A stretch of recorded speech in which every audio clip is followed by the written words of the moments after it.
တရားနာပေးတဲ့ပေါင်းတော်တို့တဏှာဤပေါ်လောက်ကြည်ယူပြီးတော့မြတ်စွာဘုရားဟောကြားတော်မူတဲ့တရားဒေသနာတော်တို့ကိုနာယူကြည်ညိုကြအလုံးသွင်းမှတ်သားကြရအောင်ဒီကနေ့သာသနာတော်နှစ်2558ခုကောဇာတိ1386ခုတဘူရေလာကြီးကျော်10ရက်2015ခုထလပိုင်း73ရက်တောက်ကြတဲ့ညချမ်းခါကာလမှာရန်ကုန်တိုင်းဒေသကြီးရန်ကုန်မြို့တောင်ကလာပမြို့နယ်အမှတ်6ရပ်ကွက်အင်းဝ9လမ်းရမီရဖများနဲ့ဓမ္မစေနာရှင်များဤပထမအကြိမ်မြောက်ခြင်းကျင်းပရတဲ့ဓမ္မဒါနဓမ္မပူဇာတရားပွဲတဲ့မှာဒီနေ့ဒုတိယညဖြစ်ပြီးတဲ့ပေါင်းတော်တို့မြတ်စွာဘုရားဟောကြားတော်မူတဲ့တရားဒေသနာတော်တို့ကိုနာယူကြည်ညိုခွင့်ရကြသည်။ဦးဇင်းတို့လည်းမြတ်စွာဘုရားဟောကြားတော်မူတဲ့တရားဒေသနာတော်တို့ကိုဟောကြားခွင့်ရပါသည်။ဒီလိုဒီနေ့ည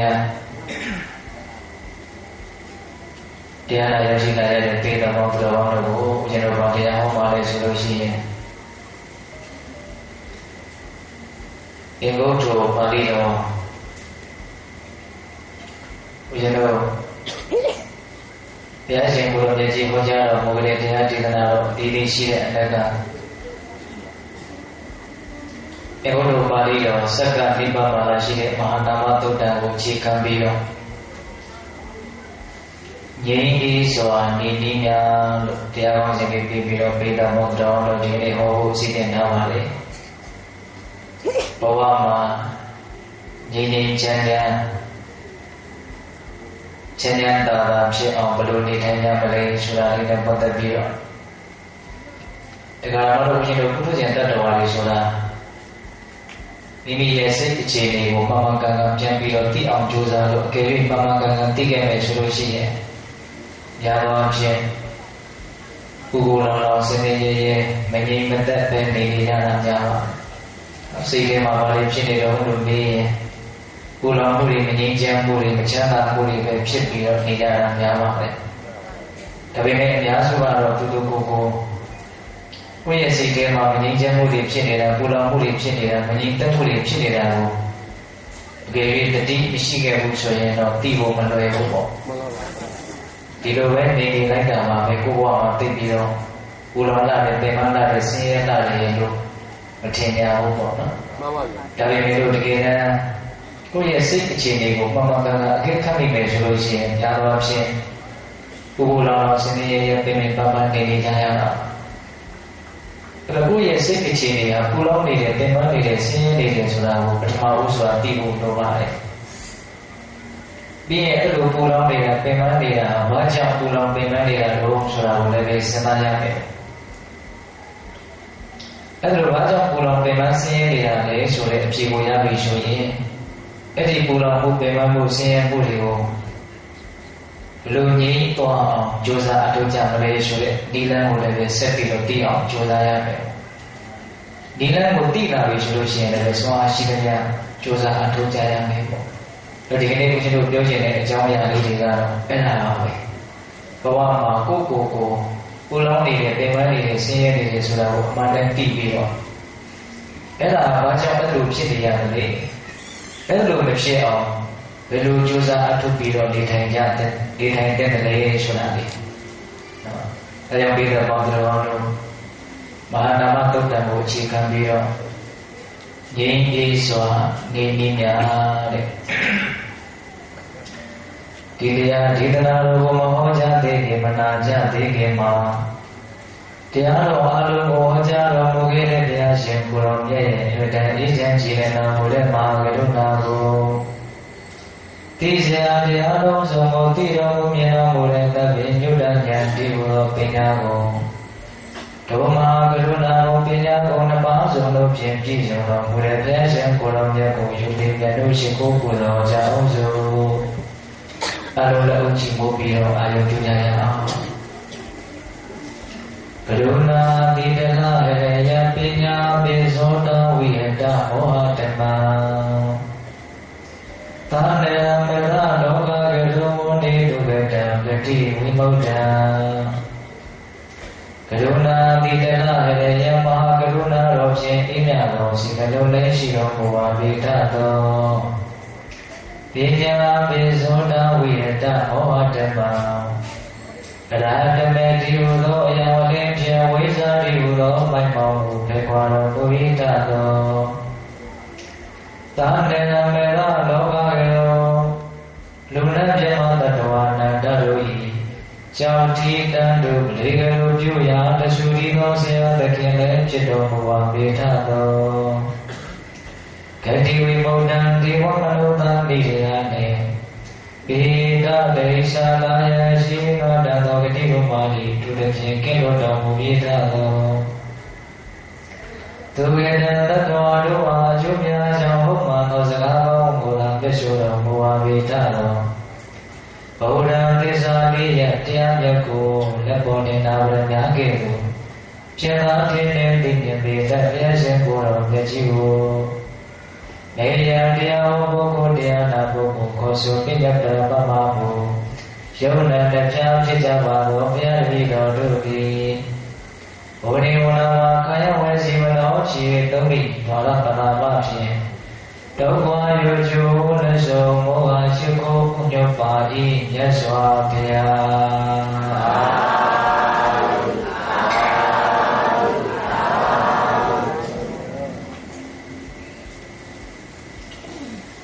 ငြိမ်းအေးစွာအင်းကြီးများတဲ့စတဲ့ပြီးတော့နာယူချင်းယူကြရအောင်ဗျာသဘောအာတိတိတောလောကောတဘောလောကောပတုပိတောသဘောပစ္စရိတောလောကောတဘောလောကောပကံပိတောသဘောလောကောလုံးစုံသောလောကကြီးသည်အာတိတိတောရေပြောင်းပြောင်းတောင်းတော်၍နေ၏လောကကြီးတစ်ခုလုံးဟာရေပြောင်းပြောင်းတောင်းလောင်နေတယ်ဒီနေရာမှာပြီးတော့ဘုရားတို့လောကဆိုတာတတ္တလောကသင်္ခါရလောကဩကာသလောကလို့လောက၃မျိုးရှိတယ်ဆိုတာဒီကလေးအလုံးဇာဝနာဝရှိခံကြမိတာနော်ဒီနေရာမှာလောကဆိုတာဘာကိုရည်ညွှန်းတာလို့ဆိုတော့တတ္တလောကကိုရည်ညွှန်းတာတတ္တဝါလေးပေါ့နော်တဘောလောကအလုံးစုံသောတတ္တဝါတွေဒီဟူသောလောကကြီးဟာအာတိပိတောတဲ့ရဲရဲပြောင်ပြောင်တောက်လောင်နေတယ်တဘောလောကအလုံးစုံသောလောကကြီးသည်ဘဒုပိတောအခုတလူလူထား၍နေ၏တတ္တလောကကြီးခုလုံးမှာအခုတလူလူထားနေတော့အောင်ကိုပဲကူးနေကြတယ်တဘောလောကအလုံးစုံသောလောကကြီးသည်ပစ္စရိတောအလျံတပြောင်ပြောင်တောက်လောင်၍နေ၏သူကြတော့ပြီးတော့ပြီးနေရပြန်ထွက်အောင်ကိုပဲတောက်လောင်နေတဲ့သဘောတဘောလောကအလုံးစုံသောလောကကြီးသည်ပကံပိတောတုံလှုပ်၍နေ၏ဒီကတာလေးမှာလောကကြီးရဲ့သဘောတဘာဝကိုအရိယာသူတော်ဟောင်းကြီးရဲ့အမြင်ဖြင့်ပြောပြထားတယ်လို့ဆိုရမှာလောကကြီးခုလုံးမှာအာတိပိတောရဲရဲကြောင်ကြောင်တောက်လောင်နေတယ်ဘဒုပိတောအခုတလူလူထပြီးတော့နေတယ်ပစ္စတိတောတဲ့ပြီးတော့ပြီးနေရင်ထွက်ပြီးတော့တောင်လောင်ကျွမ်းနေတယ်ပကံပိတောတုံလှုပ်နေတယ်လောကကြီးတစ်ခုလုံးဘုရားတို့ဒီစကားရဲ့ကိုသူပြောသွားတာလို့ဆိုတော့ရသော်ဘုရားလက်ထက်ကဥပဇာတာဓိရိမာကြီးဆိုတာရှိတယ်အာတုံးကုန်ခါယဟန္တာဓိရိမာကြီးတစ်ပါးပါအဲ့ဒီဥပဇာတာဓိရိမာဆိုတာကဘုရားတို့ရှင်သာရိပုတ္တရာဘုရောမြတ်ကြီးရဲ့နှမတော်အရင်ပေါ့နော်အဲ့ဒီဥပဇာတာဓိရိမာကြီးကတနေ့တော့သင်္ကေတတစ်ခုမှထိုင်ပြီးတော့တရားချမ်းသာကိုခံစားသုံးဆောင်နေတော့သူရောက်လာတော့ဆိုတော့မန္တရောက်လာလေတဲ့ရောက်လာပြီးတော့မန္တကမှာပြောတော့ဆိုတော့ဥပဇာရာကြီးမာကြီးကိုယဟမာတဲ့တင်ဟာဘယ်ဘဝဘယ်ဌာနကိုရောက်ဖို့အတွက်ဖြစ်ဖို့အတွက်တင်အလိုရှိတယ်တဲ့တင်ဘယ်ဘဝဘယ်ဌာနကိုဖြစ်ချင်တဲ့စိတ်တွေများရှိနေလေပေါ့အဲ့လိုမေးတဲ့အခါကျတော့ဥပဇာရာကြီးမာငါဘယ်ဘဝဘယ်ဌာနကိုမှဖြစ်လို့တဲ့စိတ်ရလို့တဲ့စိတ်မရှိဘူးတဲ့ဘယ်ဘဝမှာမဖြစ်လို့ဘာဖြစ်လို့လဲတဲ့ဘာနာကဆက်ပြီးတော့ပြောတာဘာဖြစ်လို့မဖြစ်ချင်ရတာလို့ တာဝရိနာယာမတုတိတာနေမနတိပရနေမိတာဝတ္တဝတိအစရှိတဲ့နတ်ပြည်တွေကိုသင်တောင်းတမယ်ဆိုလို့ရှိရင်အဲ့ဒီချမ်းသာတဲ့နတ်ပြည်ကိုရောက်ပြီးတော့သင်ဟာချမ်းသာဒုက္ခကိုခံစားရမှာပဲသင်မွေးလျော်ရမှာပဲအဲ့လိုပြောတဲ့အခါကျတော့ဥပမာစာဒီမှာမန္တကိုကောင်းသိပါတယ်။ဘာပြောလို့ဆိုတော့အဲ့ဒီတာဝိနာယမတုတိတာနေမနတိအစရှိတဲ့နတ်ပြည်ကျောင်းတော်ကိုရောက်နေကြတဲ့ပုဂ္ဂိုလ်တွေကလည်းပဲကာမဂုဏ်ဒီဟုသောနှောင်ကြိုးဖြင့်နှောင်ဖွဲ့ခံရတဲ့အတွက်ကြောင့်မလွတ်လပ်ကြတဲ့ပုဂ္ဂိုလ်တွေကဖြစ်တယ်။ပြီးတော့မာနရဲ့လက်ကလည်းပဲမလွတ်မြောက်ကြတဲ့ပုဂ္ဂိုလ်တွေကဖြစ်တယ်။အဲ့လိုဆက်ပြောရင်းနဲ့သူကသောဘဂါထာလေးကိုဆက်ပြီးတော့ရွတ်တာပါ။သဘောအာတိပိတောလောကောသဘောလောကောပတုပိတောသဘောပစ္စတိတောလောကောသဘောလောကောပကံပိတောတဲ့ဟောဒီအလုံးစုံသောလောကကြီးဟာအလျံပြောင်းပြောင်းတောင်းလောက်နေတယ်ဟောဒီအလုံးစုံသောလောကကြီးဟာအခုတလူလူထားနေတယ်ဟောဒီအလုံးစုံသောလောကကြီးဟာမိတော်မိတဲ့တွေထွက်ပြီးတော့လောင်ကျွမ်းနေတယ်ဟောဒီအလုံးစုံသောလောကကြီးဟာတုံ့လှုပ်ချောက်ချားနေတယ်ဒါကြောင့်တုံ့လှုပ်ခြင်းမရှိတဲ့ပူလောင်ခြင်းမရှိတဲ့နိဗ္ဗာန်ဒီဟုသောအရက်ကိုမနကြီးသိမသိပါဘူးတဲ့အဲ့ဒီနိဗ္ဗာန်ဟာတင့်ရဲ့လားရမှာဟောငါအဲ့ဒီတုံ့လှုပ်ခြင်းမရှိတဲ့ပူလောင်ခြင်းမရှိတဲ့ငြိမ်းချမ်းမှုအပြည့်ရှိတဲ့နိဗ္ဗာန်ဒီဟုသောအရက်မှာငါမွေးလျော်တယ်လို့အဲ့လိုဥပ္ပစာလာဒီမာကြီးကမနကိုတုံ့ပြန်ပြီးတော့ပြောဆိုတာအဲ့ဒီအကြောင်းအရာလေးကိုအရှင်တို့သက္ကနာဘုရားတန်ရုပ်ပါဠိတော်မှာပတ်တတ်တင်ထားတာရှိတယ်ပေါ့ဒါကြောင့်ကျွန်တော်အာဂမယုတ်တိရာဒေသနာတော်ကိုအထောက်အထားပြုပြီးတော့ပြောရမယ်ဆိုလို့ရှိရင်ဟောဒီလောကကြီးတစ်ခုလုံးမှာပူလောင်နေတယ်အခုတူတူထနေတော့အောင်တော့ပူလောင်နေတယ်ပင်ပန်းနေတယ်ဆင်းရဲနေတယ်တုန်လှုပ်နေတယ်ဆိုတာသိနိုင်တယ်ဒါပေမဲ့အရှင်တို့ပြတဲ့ပေါင်းတော်တဘာသောတ္တဝါတွေပူလောင်နေတယ်ပင်ပန်းနေတယ်နော်သူမဟုတ်ပူလောင်မှုမရှိဘူးပင်ပန်းမှုမရှိဘူးဆိုတာကိုမိမိတို့ဝေဖန်ဆန်းစစ်ဖို့ထက်မိမိတို့ကိုယ်တိုင်သိနိုင်တယ်မိမိတို့ရဲ့ဘဝကိုပြန်ပြီးတော့ဝေဖန်ကြည့်တဲ့နေစီသစ်ကြည့်တဲ့နေပေါ့ဟုတ်လားငါဘဝတည်တယ်ပြောရင်ငါစိတ်အနေထားဘယ်လိုများဖြစ်နေတော့ဆိုတာလေးကိုအစမ်းစစ်တယ်မို့လားစမ်းစစ်နေတယ်အဲ့တော့ဒါကတော့ပြင်းလို့ရဲ့စိတ်ကတကယ်တမ်းကတော့ပူလောင်မှုတွေရှိပါတယ်ပင်ပန်းမှုတွေရှိပါတယ်လောင်ကျွမ်းမှုတွေရှိပါတယ်တုန်လှုပ်မှုတွေရှိပါတယ်လူဆိုတာနော်အလွာတီးတီးပစံရှိရှိမရှိရှိပညာတတ်တတ်တတ်တတ်ဘလို့ပုဂ္ဂိုလ်မျိုးမဆိုပူလောင်မှုပင်ပန်းမှုဆိုတာတွေကရှိပါတယ်ဟုတ်လားဘုရားဒီနေရာမှာဗာရီနဲ့ပူလောင်နေလို့လို့စဉ်းစားကြည့်ပါဗာရီနဲ့ပူလောင်နေလို့စဉ်းစားကြည့်ရင်အကျဉ်းများဖြင့်ယာကဒေါသမောဟဆိုတဲ့ဒီတရားသုံးမျိုးလို့ဖြင့်ပူလောင်နေတာပင်ပန်းနေတာမနိမသက်ဖြစ်နေတာကိုတွေ့ရမယ်ပေါ့ဟုတ်လားဘုရားတရားသုံးလုံးပြောလိုက်တယ်နော်ဘာကြောင့်တတ္တဝါတွေကပူလောင်နေတာလို့ဘာတွေနဲ့ပူလောင်ဆင်းရဲနေတာလို့မငြိမ်သက်ဖြစ်နေတာလို့ဆိုရင်ယာကဒေါသမောဟဟုတ်လားယာကဆိုတာဘာလို့မေးရင်ဆွမ်းမဲ့မှုပေါ့ဒီကိုကောက်ရင်တော့လောဘပါပဲတော့လောဘကိုရသော်ပြားကယာကလို့သုံးလုံးပြီးတော့ဟောတာရှိတယ်ဒီနေ့မှာဘုရားတို့လောဘရဲ့အတက်အကျအနေနဲ့မြင်အနုပညာကိုလိုက်ပြီးတော့လောဘမှာနာမည်အမျိုးရှိတယ်ပေါ့ယာကဆိုတာကျတော့သူကလောဘတော်တော်ပြင်းထန်တဲ့သဘောလို့ဆိုရမှာ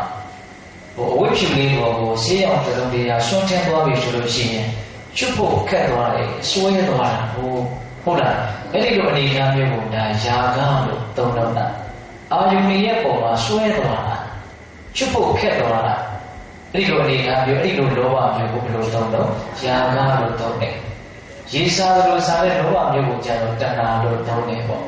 တတ္တဝါတွေကိုမလွတ်မလပ်ဖြစ်အောင်ချီနှောင်ထားတဲ့မျိုးကျိုးတစ်ချောင်းနဲ့တုတ်ထားတဲ့မျိုးလောဘကိုကြတော့တန်ရောရှင်လို့သုံးတယ်ပေါ့ဟုတ်ရဲ့လားအမှန်တရားစီကိုမမြင်အောင်ဘုံထား၊ဝင်ထား၊ကာထားတဲ့အနေထားမျိုးဆိုရင်တော့အဲ့ဒီလိုလောဘကိုနိဝရဏလို့အဲ့လိုသုံးတယ်ပေါ့ကာမိသနာနိဝရဏဆိုတာရှိတယ်နော်ဒါကြောင့်မိဘပေါင်းတော်တို့ယာကဆိုတာဘာလဲလို့ပြီးရင်ဆွဲမဲ့မှုပေါ့ဒီနေရာမှာအထူးသဖြင့်ယာကကိုဘယ်နေရာမှာအသုံးများလို့ဆိုတော့မျိုးသားကမျိုးသမီးကိုမျိုးသမီးကမျိုးသားကိုဆွဲလန်းတဲ့ဘောတဲ့နေရာမှာအသုံးများတယ်ပေါ့ယာကဆိုတဲ့စကားလုံးတကယ်တမ်းကတော့အဲ့လိုအချင်းချင်းတက်တဲ့ဘောတဲ့အနေအထားမျိုးကိုသာလေယာကလို့ပြောတာတော့မဟုတ်ပါဘူးကိုယ်ခန္ဓာကိုယ်ကြီးရဲ့ပုံမှာဆွဲလန်းတဲ့ဘောနေမယ်ဆိုရင်လည်းယာကလို့သုံးလုံးတာလည်းရှိပါတယ်ဒါဒီနေရာမှာဦးဇင်းတို့ပြည့်ထန်တဲ့လောဘကိုယာကလို့သုံးတာဒါကလည်းဦးဇင်းတို့ ဘုရားရဲ့ဘုရားပါဠိတော်ဧကမိပတ်မှာအမျိုးသားတွေအတွက်ဆွဲမဲ့ပေါ်ရအပေါင်းဆုံးဆွဲဆောင်မှုအရှိဆုံးအစင်းဟာဘာလဲလို့မေးလို့ရှိရင်အမျိုးသမီးတွေရဲ့အစင်းပဲလို့မြတ်စွာဘုရားဟောတာလည်းရှိတယ်။ဒါကဆင်ញံသုံးသပ်ဖို့ရလေးကိုပြောတာပါဟုတ်လား။အဲ့လိုပဲဘုရားအမျိုးသားတွေအတွက်ဆွဲဆောင်မှုအရှိဆုံးဆွဲမဲ့စရာအကောင်းဆုံးအတန်ဟာဘာလဲလို့မေးရင်အမျိုးသမီးတွေရဲ့အတန်ပဲတဲ့ဟုတ်လား။အဲ့လိုပဲအမျိုးသားတွေအတွက်ဆွဲမဲ့ပေါ်ရအကောင်းဆုံးအနံ့အရာသာအတွေ့အထိအဲ့ဒါဟာဘာလဲလို့ပြောရင်အမျိုးသမီးတို့ရဲ့အနံ့အရာသာအတွေ့အထိပဲတဲ့အဲ့လိုပြောလိုက်လို့မျိုးသားတွေတင်တတိထားကြရလို့ဒီလိုထင်လို့မပြည့်စုံဘူးအမျိုးသမီးတွေအတွက်ဆွဲမဲ့ဖွယ်ရအကောင်းဆုံးနမမောစရာအကောင်းဆုံးအစင်းဟာဘာလဲလို့ပြောရင်မျိုးသားတွေရဲ့အစင်းပဲတဲ့ဟောနော်အဲ့လိုပဲအမျိုးသမီးတွေအတွက်ဆွဲမဲ့ဖွယ်ရမမောဖွယ်ရအကောင်းဆုံးအတန်ဟာဘာလဲလို့ပြောရင်အမျိုးသားတွေရဲ့အတန်အဲ့လိုပဲအနတ်အရာအတွေ့အထိဒီတော့ပြည့်တဲ့ပေါင်းတို့ကတော့ဒီလိုဒေသနာတွေကိုလေ့လာကြည့်တဲ့အခါမှာတတ္တဝါတွေအတွက်ဆွဲမဲ့ပေါ်ရအလွန်ကောင်းတဲ့အာယုန်တွေဟာစัจကျင်ဘက်အာယုန်များဖြစ်ကြလေဆိုတာကိုနားလည်ထားဖို့မလိုဘူးလားဒါကြောင့်မျိုးသားတွေကအမျိုးသမီးတွေရဲ့ပုံမှာဆွဲမဲ့မှုကိုယာကအလွန်ပြင်းထန်တယ်လို့သုံးရတယ်မျိုးသမီးတွေရဲ့အမျိုးသားတွေရဲ့ပုံမှာဆွဲမဲ့မှုကိုလည်းဒါအလွန်ပြင်းထန်တဲ့လောဘဖြစ်တဲ့အတွက်ကြောင့်သူ့ကိုယာကလို့သုံးရတယ်တော့ဘဝမှာပူလောင်နေရတယ်ပင်ပန်းနေရတယ်ဆင်းရဲနေရတယ်ဆိုတာနံပါတ်1အဲ့ဒီရာဂလို့ဆိုတဲ့ယာဂတရားဆွဲမမှုတရားနဲ့ပူလောင်ရရစိတ်နှလုံးမှာပင်ပန်းရရဒါနဲ့နောက်ဆိုတော့မကောင်းဘူးဒေါသဆိုတာဘာလို့ဉာဏ်ရဖြစ်တော့ဒီလိုဘောတော်တော်အလုံးတည်ထားကြပြီးသားနားလည်ထားကြပြီးသားဒေါသဆိုတဲ့စကားကဗမာစကားတောင်ဖြစ်နေပါပြီနော်တန်ချေစကားဒီတိုင်းကောင်းတယ်နော်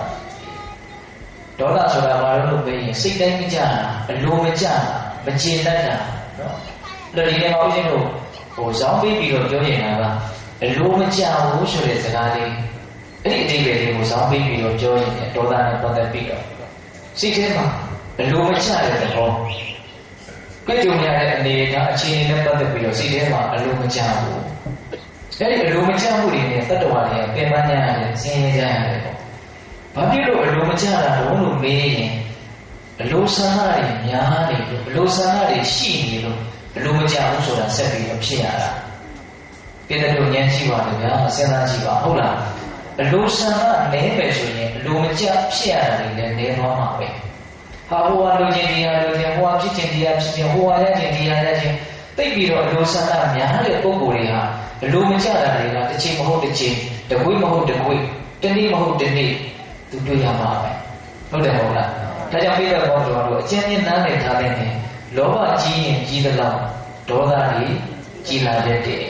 လောဘတွေများရင်များသလောက်ဒေါသဖြစ်เสียအကြောင်းတရားတွေများတဲ့အတွက်ကြောင့်ဒေါသတွေလည်းများလာတတ်တယ်ဒါကြောင့်တချို့လုပ်ငန်းကိန်းတွေသိများတဲ့ပုံကိုယ်တွေစိတ်မရှိကြဘူးစိတ်တူကြတယ်ခက်ထန်ကြတယ်ဘာလို့အဲ့လိုဖြစ်တယ်ဆိုတော့သူတို့မှာအလိုမကျမှုတွေကများတယ်ဘာလို့အလိုမကျတာတွေကများလို့ဆိုတော့အလိုမကျတဲ့အကြောင်းတွေအများကြီးရှိနေတယ်ဟုတ်လားဒါကြောင့်ပြီးတဲ့ပေါင်းတော်တို့ဘဝမှာနံပါတ်1ယာကဆိုတဲ့ဆွဲမဲ့မှုနဲ့ပူလောင်ရရတယ်ပင်ပန်းရရတယ်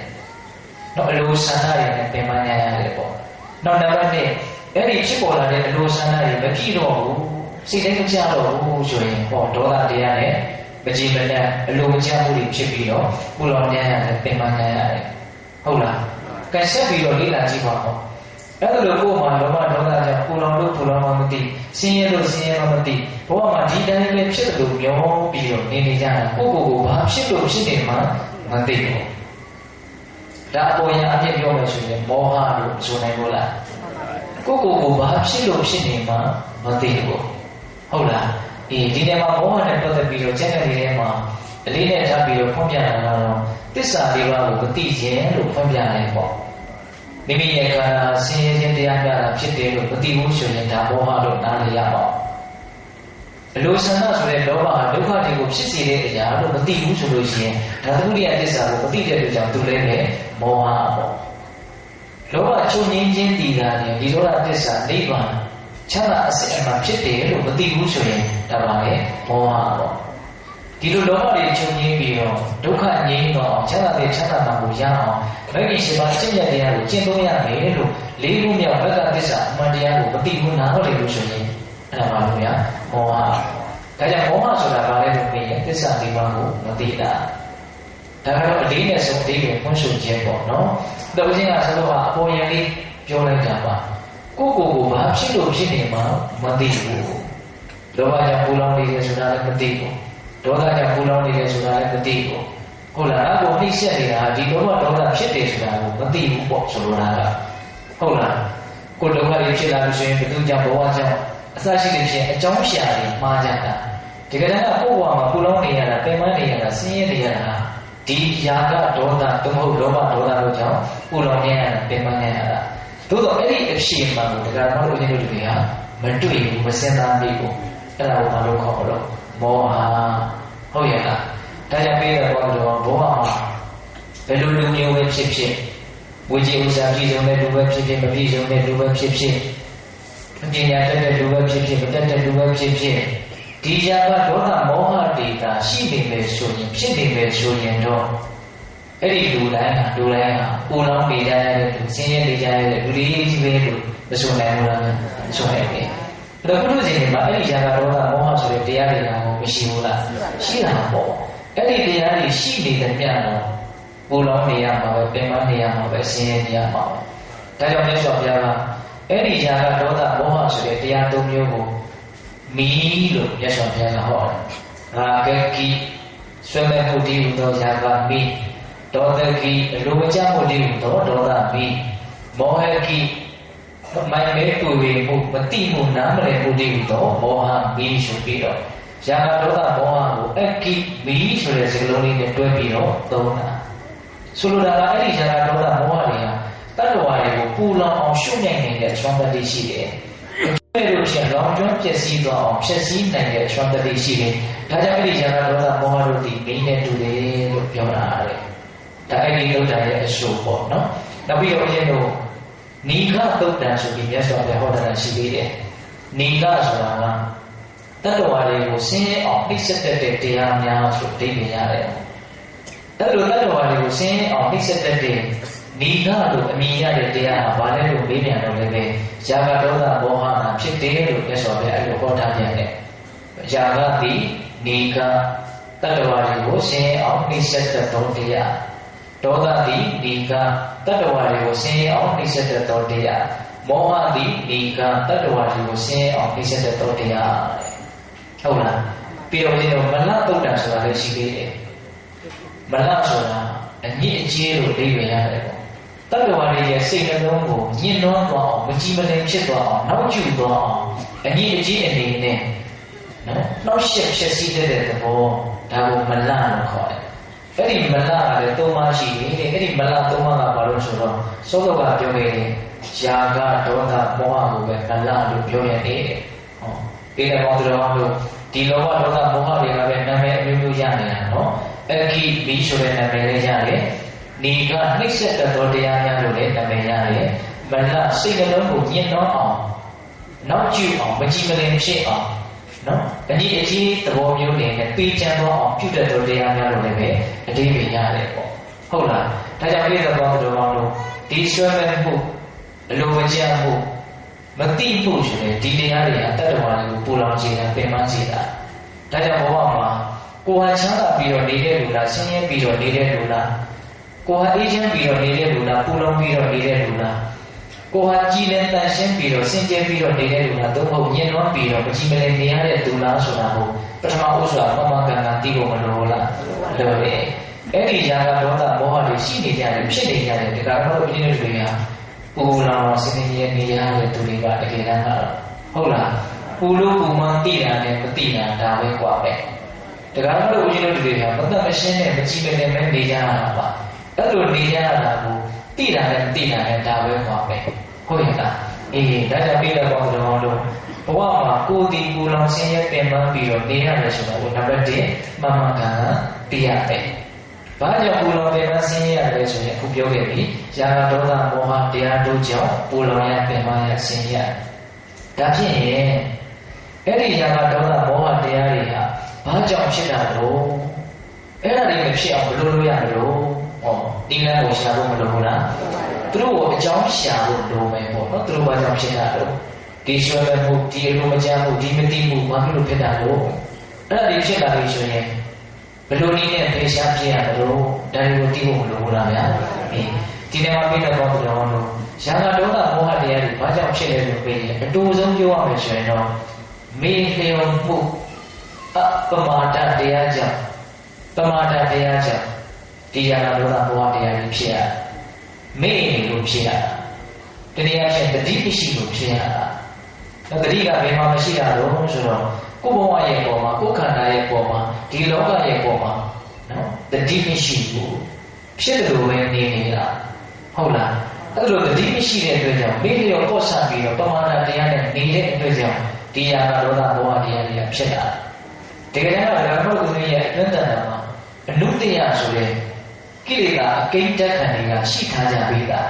ဘဝဘဝတန်တဲ့တစ်ချောင်းကစပြီးတော့ရွှေမဲ့စရာကောင်းတဲ့အာယုန်နဲ့တွေ့ရင်ရွှေမဲ့ခဲ့တယ်ဆိုတဲ့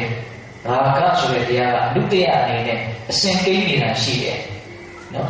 ပြီးတော့မကြည်တဲ့ပေါ်ရအာယုန်နဲ့တွေ့ကြတယ်စိတ်ထဲမှာအလုံးချဘူးဆိုတဲ့ဒေါသတရားကလည်းပဲပဋိက္ခာနုတ္တယဆိုတဲ့နာမည်နဲ့ဒကာတော်တို့ရဲ့တဏ္ဍာမှာအစဉ်ကိန်းနေတာရှိတယ်အနုတ္တယဟုတ်လားပြီးတော့ရင်အာယုန်နဲ့ပတ်သက်ပြီးတော့အမှန်ကိုမသိတဲ့ဒီမောဟတရားကလည်းပဲအဝိဇ္ဇာနုတ္တယဆိုတဲ့နာမည်နဲ့ဒကာတော်တို့ရဲ့ခန္ဓာအစဉ်မှာအစဉ်ကိန်းနေတာရှိတယ်အနုတ္တယရှိတယ်နော်အဲ့ဒီအနုတ္တယကလည်းရှိနေတယ်မဲ့နဲ့မပယ်ရသေးဘူးဟုတ်လားအဲ့လိုရှိနေတဲ့အခါကျတော့ရာဂဖြစ်ပေါ်ရဒေါသဖြစ်ပေါ်ရအာယုန်နဲ့တွေ့ပြီးအာယုန်ဆိုတာအစဉ်အနံ့ရတာအတွေ့အထိဒီလောက်တော့ပြည့်တယ်လို့အလုံးသိပြီလားဟုတ်လားအဲ့လိုကိုမှအနုတ္တယဆိုတဲ့အတွင်းတက်ခံတာလည်းရှိနေတယ်ဆွဲမဲ့ပေါ်ရအကျင့်တဲ့ပေါ်ရအာယုန်မျိုးမျိုးနဲ့ပဲတွေ့ပဲဆိုရင်ဆွဲမဲ့စရာကောင်းတဲ့အာယုန်နဲ့တွေ့ရင်ဆွဲမဲ့မှုဆိုတာဖြစ်လာတယ်မကျင်တဲ့စရာကောင်းတဲ့အာယုန်နဲ့တွေ့လာရင်မကျင်တဲ့မှုဆိုတာဖြစ်လာတယ်ဒါကြောင့်မြတ်စွာဘုရားကတတ္တဝါတွေရဲ့တဏ္ဍာမှာတဲ့ရာဂဒေါသမောဟကရှိနေတယ်မဖယ်ရှားရသေးဘူးတဲ့အဲ့လိုမဖယ်ရှားရသေးတဲ့တတ္တဝါတွေအတွက်ဆွဲမဲ့ပွင့်ရကောင်းတဲ့အာယုမကျင်တဲ့ပွင့်ရကောင်းတဲ့အာယုနည်းနည်းလေးကပဲသူ့ရဲ့စိတ်ကိုအများကြီးဆွဲဆောင်သွားတယ်ချိုးတော်အောင်ဆွဲဆောင်သွားတယ်ပေါ့တကယ်လို့သာအာယုကအပြင်းထန်အကြီးကျယ်ဆိုရင်တော့ဘယ်ပြောဖို့ရရှိမလို့တဲ့သူ့ရဲ့စိတ်ကိုအများကြီးဆွဲဆောင်သွားတယ်ဘာဖြစ်လို့လဲဆိုတော့သူ့မှာရာဂဒေါသမောဟရှိနေတဲ့အတွက်ကြောင့်အနုတ္တယသဘောအနေနဲ့ရှိနေတဲ့အတွက်ကြောင့်မပယ်ရသေးတဲ့အတွက်ကြောင့်ဘုပဲအဲ့လိုဖြစ်နေတာလေဥပမာပြောရမယ်ဆိုလို့ရှိရင်တဲ့ငယ်ရွယ်လူပြိုတဲ့ညောင်ပင်လေးညောင်ဘုဒ္ဓဟိပင်လေးသူမဟုတ်ရေတကားပင်လေးငယ်ရွယ်လူပြိုသေးတဲ့ရှူရွှဲနေတဲ့ညောင်ပင်တဲ့ဟောဒါအလုံးထက်တဲ့ဓာတ်နဲ့ခုတ်လိုက်မယ်ဆိုလို့ရှိရင်ဘာတွေထွက်လာအရှိတွေထွက်လာမှာဟုတ်တယ်ဟုတ်လားဘယ်နေရာကပဲခုတ်တဲ့သောနေရာကနေပြီးတော့အစီးတွေထွက်လာပဲဘာဖြစ်လို့ထွက်လာလဲအဲ့ဒီအပင်လေးထဲမှာအစီးတွေရှိနေလို့ထွက်လာတာရိုးရိုးလေးတော့လက်ဆောင်ပဲပေးတဲ့ဥမာအဲ့ဒါဦးဇင်းတို့တန်ခါရတဝကတယုတ်ပါဠိတော်မှာခိရလို့ခောပမသုတ်တံဆိုပြီးတော့မြတ်စွာဘုရားဟောတာ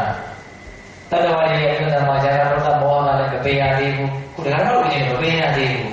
ဟုတ်လားအဲ့လိုမပယ်ရသေးတဲ့အနေအထားမျိုးမှာမမောဝေယကောင်းတဲ့အာယုန်နဲ့တွေ့ရင်မမောမှုဆိုတာဖြစ်လာတယ်။မကျင်တဲ့ဝေယကောင်းတဲ့အာယုန်နဲ့တွေ့ရင်မကျင်တဲ့မှုဆိုတာဖြစ်လာတယ်။ဒီအာယုန်ကစိတ်ကိုအများကြီးဆွဲဆောင်သွားတယ်။ဒီစိတ်ကိုအများကြီးကုသိုလ်တရားတွေမှာကုန်ခန်းစီပြီးတော့သူကဆွဲဆောင်သွားတယ်။ဘာဖြစ်လို့အဲ့လိုဖြစ်ရလဲဆိုတော့ရာဂဒေါသမောဟတွေရှိနေလို့မပယ်ရသေးလို့နော်။လူငယ်ရွယ်တဲ့ဒီညောင်ရည်လေးကိုကြိုက်တဲ့နေရာကခုတ်လာအစီးတွေထွက်လာလို့မျိုးလို့မြတ်စွာဘုရားဥပမာပေးတယ်။အကယ်၍သာဒီကတော့ဘုန်းကြီးတို့တွေကရာဂဒေါသမောဟကိုနောက်ဆုံးအရဟတမေညာအရဟတဘုံညာနဲ့မဖေရှားတုတ်တင်ကြည့်လို့အကယ်၍မရှိတော့ဘူးဆိုရင်တော့ဆွေးမဲ့ဘုံညာကောင်းတဲ့အာယုန်နဲ့တွေ့တယ်ပဲဆွေးမဲ့မှုဆိုတာဖြစ်လာမှာမဟုတ်မကျင်တဲ့ဘုံညာကောင်းတဲ့အာယုန်နဲ့တွေ့တယ်မကျင်တဲ့မှုဆိုတာဖြစ်လာမှာမဟုတ်ဒါကတော့ယဟန်ပုဂ္ဂိုလ်တွေကိုရှင်းညွှန်းပြီးတော့ပြောတာပေါ့နော်ဘာဖြစ်လို့လဲဆိုတော့သူတို့မှာရာဂဒေါသမောဟတရားတွေကိုဖေရှားတာပြီးတာဖြစ်တဲ့အတွက်ကြောင့်နော်တေဆိုးပြီးသားညောင်ဝင်နေညောင်ကြီးတွေတေးပြီးသားဖြစ်နေတယ်အဲ့ဒါအနေနဲ့သာဆွေးပြေပုတ်ပြီးတော့ဘိုးကြီးလေးအထက်ပြီးတော့ဒီခါလေးပြီးပြီးတော့ပုတ်ဆွေးနေတဲ့ဒီညောင်ဝင်ကိုဘယ်နာမှမတားနဲ့ခုတ်ဘာမှအစီထွက်လာတဲ့အကြောင်းရှိလို့လေဘာလို့ဆိုအဲ့ဒီမှာအစီမှမရှိတော့ဘူးဟုတ်ရဲ့လားဒါကြောင့်ပြီးတော့ဘောတော်တော်တို့ကိုယ်မှာအလူတရားတွေကလည်းရှိနေတယ်အကိဋ္ဌခံနေပေါ့နော်ဒီဆွဲမဲ့ပုံရကောင်းတယ်မကျင်တဲ့ပုံရကောင်းတဲ့အာယုန်တွေကလည်းတွေ့မယ်ဆိုရင်ဒီရာဂဒေါသမောဟတရားတွေဟာ ဖြစ်လာကြပါအဲ့လိုဖြစ်တဲ့နေရာမှာအဓိကကြံတဲ့အကြောင်းတရားကဘာလို့ဆိုတော့တတိမရှိခြင်းပေါ့ဟုတ်လားမေတ္တာရောနေခြင်းအကယ်၍သာတတိရှိမယ်ဆိုလို့ရှိရင်ဒီအကိဋ္ဌခံတွေရှိပါတော့လေပဲအဲ့ဒီတတိရှိနေတဲ့အခိုက်အတန့်မှာတော့မှန်မှန်ကန်ကန်သိနိုင်တဲ့ဉာဏ်ပညာဖြစ်ပေါ်တဲ့အတွက်ကြောင့်ဆွေးမဲ့စရာကောင်းတဲ့အာရုံနဲ့တွေ့တယ်လို့သူ့မှာဆွေးမဲ့မှုဆိုတာမဖြစ်နိုင်ဘူးမကျင်တဲ့ပေါ်ရကောင်းတဲ့အာရုံနဲ့တွေ့တယ်လို့သူ့မှာမကျင်တဲ့မှုဆိုတာမဖြစ်နိုင်ဘူးဒါကမဲ့တဲ့ပယ်တဲ့အနေအထားကိုပြောတာမဟုတ်ဘူးနော်ကိုကတတိပိဋကထားပြီးတော့တဲ့ပြောရင်တိပိဋကဘာဝနာကိုပွားများပြီးတော့ဝိပဿနာဉာဏ်အဆင့်လောက်နဲ့ကိုကြိုးစားအားထုတ်နေတဲ့အခိုက်အတန့်မှာဇာကဒေါသမောဟမဖြစ်အောင်ကြိုးစားနေတဲ့အနေအထားမျိုးကိုပြောပြတာကိုကအဲ့လိုမျိုးလုပ်မနေဘူးတတိလည်းမထားဘူးကိုဘာဖြစ်လို့ဖြစ်နေမှလည်းမသိဘူးဒါတွေကိုဘာမှလည်းသိမှမလာဘူးဘာမှဖြစ်လို့ပဲနေနေမယ်ဆိုရင်တော့မမောဝေယကောင်းတဲ့အာယုန်နဲ့တွေ့တိုင်းမမောမှုဆိုတာဖြစ်တယ်မကျေနပ်ဝေယကောင်းတဲ့အာယုန်နဲ့တွေ့တိုင်းမကျေနပ်မှုဆိုတာဖြစ်တယ်အဲ့ဒီဇာကဒေါသမောဟတွေကကိုယ့်ကိုထင်တိုင်းခြေလေပြီးတော့နှိမ့်ဆက်နေကြပါတော့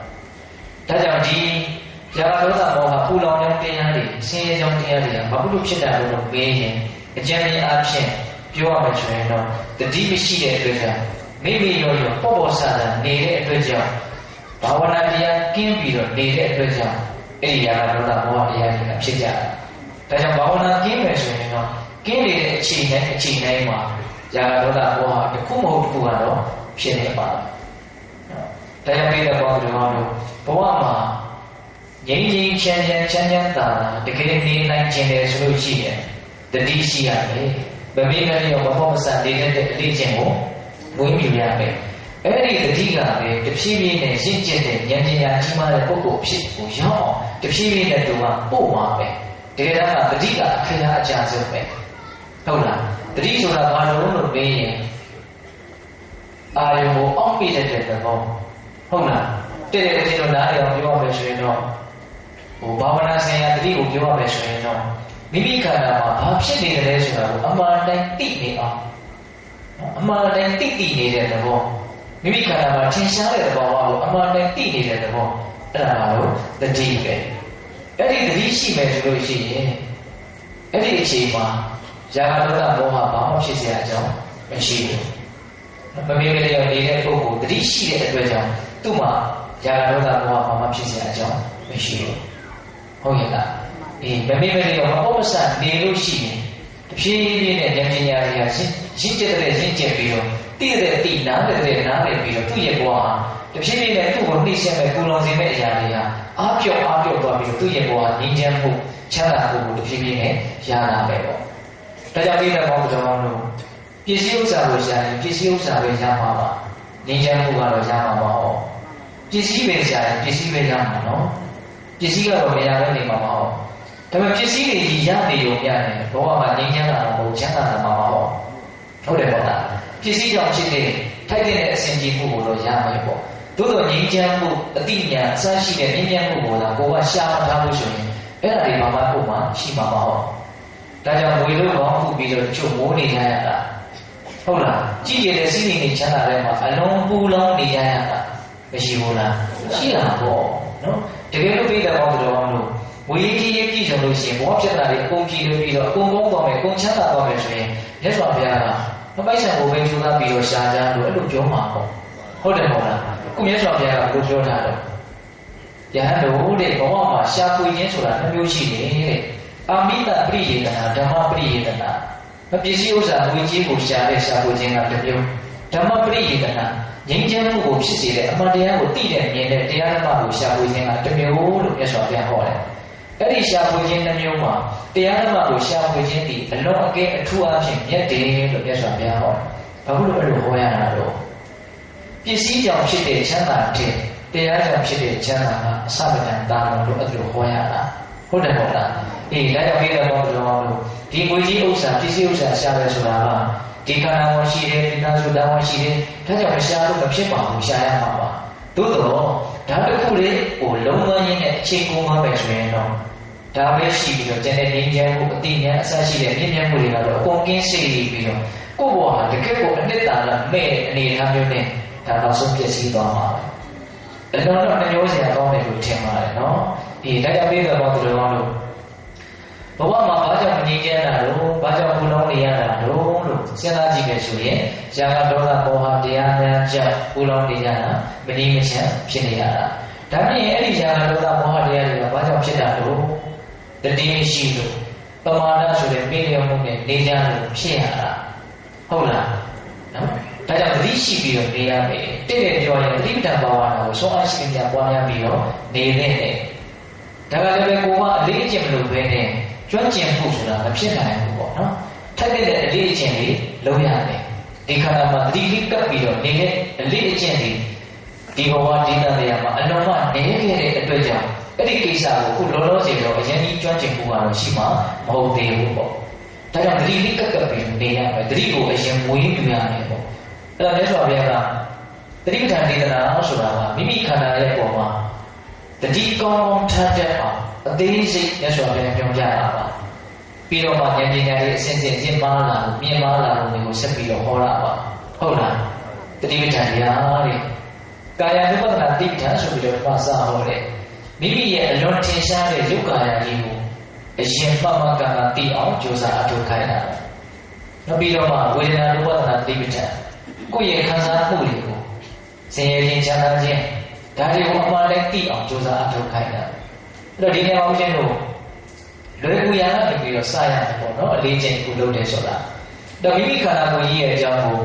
သတိဥသိပြီးတော့သိအောင်ကြိုးစားအထောက်တဲ့နေရာမှာမြတ်စွာဘုရားဘယ်ကနေစဟောတော့ကာယ ानु ပဒနာတတိပဋ္ဌာန်အဲ့ဒီကာယ ानु ပဒနာတတိပဋ္ဌာန်မှာလည်းဘယ်ကနေစပြီးတော့ဟောတော့ဆိုတော့အာနာပါနာကစဟောတာလူတိုင်းမှာဒီဝင်လေထွက်တယ်ဆိုတာကအိတ်နေတဲ့အချိန်မှာတော့သူကဝင်နေတာပဲထွက်နေတာအမြဲတမ်းရှိတယ်အာရုံကိုတိတတ်လိုက်ပြီးတော့ဖန်တီးပြီးတော့ရှားနေစရာမလို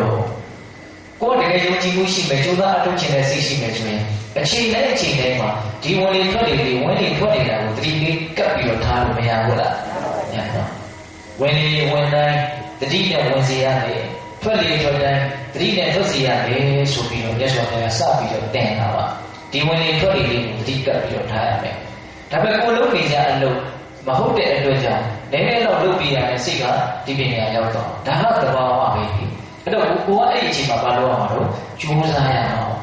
အဲ့ဒီလိုကြိုးစားတာကိုပဲအလုံးမြင့်မြတ်တဲ့ဝရိယလို့ခေါ်တယ်ဝရိယတော့မလို့မရဘူးเนาะပထမသတိထားရမယ်ပြီးရင်ဒီသတိလေးကိုစင်စစ်မပြတ်ဖြစ်ပေါ်စေဖို့အတွက်ကြိုးစားရမယ်အားထုတ်ရမယ်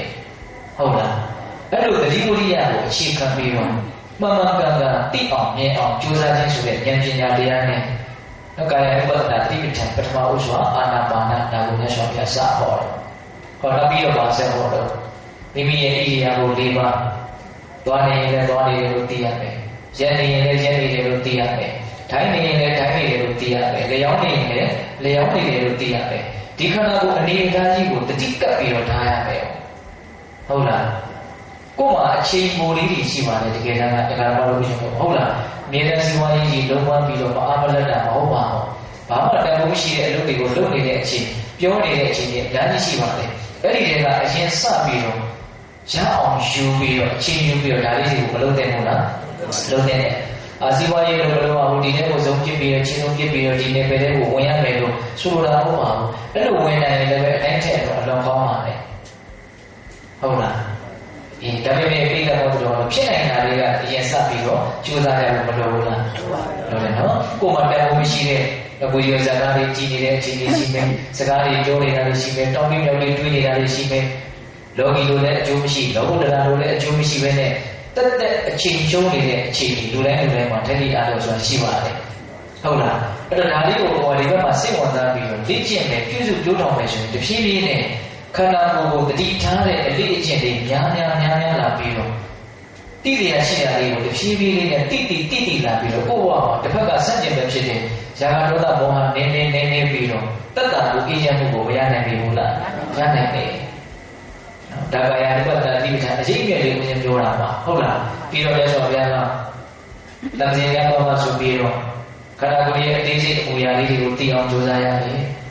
ရှင်းတဲ့နောက်ဆုံးတဲ့ကြည်တဲ့တစ်စောင်းကြည်တဲ့မုန်းတဲ့မော်တဲ့ကိုယ်ရဲ့ဆန့်တဲ့ဘဝစားတွေကိုဝတ်တဲ့စားတဲ့တောက်တဲ့ကြည်ကြီးခြင်းနဲ့ဆွတဲ့စကားပြောတဲ့အိတ်တဲ့နိုးတဲ့ဆန့်ရှိဖြစ် ဘဝမှာဒါလေးတွေနဲ့နေနေကြတာပေါ့နော်အဲ့ဒါလေးတွေကိုတက်နိုင်နေတယ်သတိလေးကပ်ပြီးနော်ဒီကနေ့ဘိဓဘောတော်တို့အမြဲတမ်းကြည်လာသွားပြီးတော့တရားအထုတ်ဖို့တရားထိုင်ဖို့ဆိုတာလူသားအနေမှာလက်တိဘဝအနေနဲ့တကယ်လို့ဖို့ကမလွယ်တော့ပါ